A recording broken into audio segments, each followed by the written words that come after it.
दुनिया के 5 सबसे बड़े जहाज। Number 5, the oasis of the seas. ये जहाज रॉयल कैरिबियन इंटरनेशनल बेड़े में शुमार किया जाता है। इस जहाज की सबसे बड़ी खासियत है लोगों के रहने की कैपेसिटी। इसमें एक बार में 6000 से ज्यादा लोग आराम से सफर कर सकते हैं, जो कि एक तरह का रिकॉर्ड है। 2,25,000 टन वजन, 12 फीट लंबाई और 225 फीट चौड़ाई। इस जहाज में 18 डेक्स हैं, जिन पर ऊपर नीचे करने के लिए 24 लिफ्ट हैं। आप चाहें तो इस जहाज में एक पूरा शहर बसा सकते हो, क्योंकि इसमें तैयार की गई हैं 2742 रूम्स। अगर आप इस जहाज से कहीं छुट्टियां मनाने की जाने की सोच रहे हो तो आप थोड़ा गलत सोचते हो, क्योंकि ये जहाज अपने आप में ही छुट्टियां बिताने का एक बेहतरीन विकल्प है। Hotel, central park, swimming pool और सबसे बेहतरीन ऑप्शन जो आपको कहीं देखने को नहीं मिलेगा वो है थिएटर पूल। आपने समंदर की पानी में सर्फिंग जरूर की होगी, पर जहाज में सर्फिंग करना हो तो जाना होगा ओएसिस ऑफ द सीज पर। Number 4, RMS Queen Mary 2।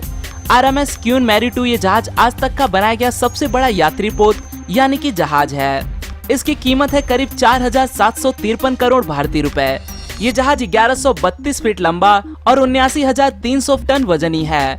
इतने बड़े यात्री पोत को चलाने के लिए 1 या 2 इंजन काफी नहीं होंगे, इसीलिए इस जहाज को चलाते हैं 4 डीजल इंजन। ये 4 इंजन इसको बाकी जहाजों से तेज बनाते हैं। इसकी गति है 56 किलोमीटर पर आवर। इस जहाज में ऐसी ऐसी सुविधाएं मौजूद हैं कि कभी ना कभी आप भी इसका सफर करना जरूर चाहोगे। आरएमएस क्वीन मैरी 2 में है 15 रेस्टोरेंट्स और bars, outdoor swimming pool, ball room, theatre और प्लानिटेरियम। ये सब कुछ आपको बस एक जहाज में मिल जाएगा।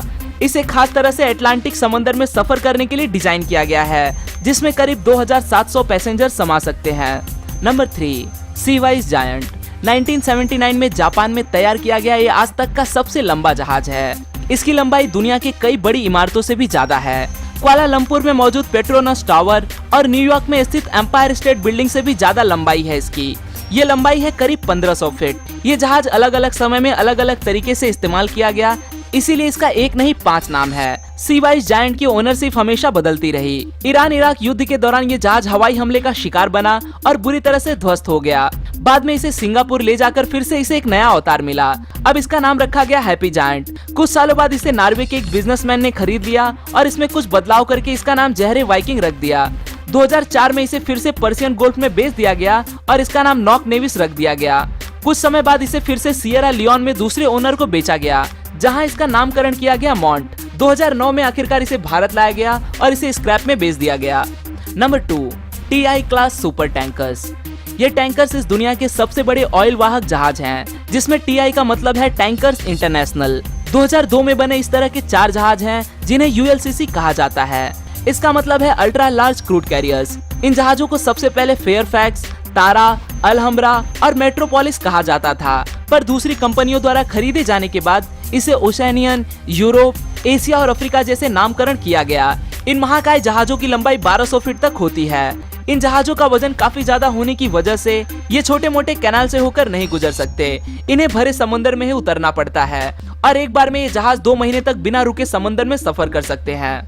Number 1, Russian nuclear ice breaker. Titanic के बारे में कहा जाता है कि टाइटैनिक एक बर्फ के टुकड़े से टकराकर टूट गई थी, पर अगर उस वक्त ये जहाज होता तो शायद कभी नहीं डूबता, क्योंकि ये एक ऐसा जहाज है जिसमें खास तरह से बर्फ को तोड़ते हुए आगे बढ़ने की काबिलियत है। बर्फ को तोड़ते हुए ये जहाज 19 किलोमीटर पर आवर की गति भी आसानी से हासिल कर लेता है। रशिया एकमात्र ऐसा देश है जिसके पास न्यूक्लियर पावर आइस ब्रेकर जैसा जहाज है। आम डीजल इंजन से कई ज्यादा खर्चा आता है न्यूक्लियर पावर्ड इंजन को मेंटेन करने में। डीजल इंजन को अंटार्कटिका जैसे जगहों पर रिफ्यूल करना आसान नहीं होता, पर इसके मामले में nuclear powered engine diesel engine को मात दे जाता है। आज के लिए दोस्तों बस इतना ही।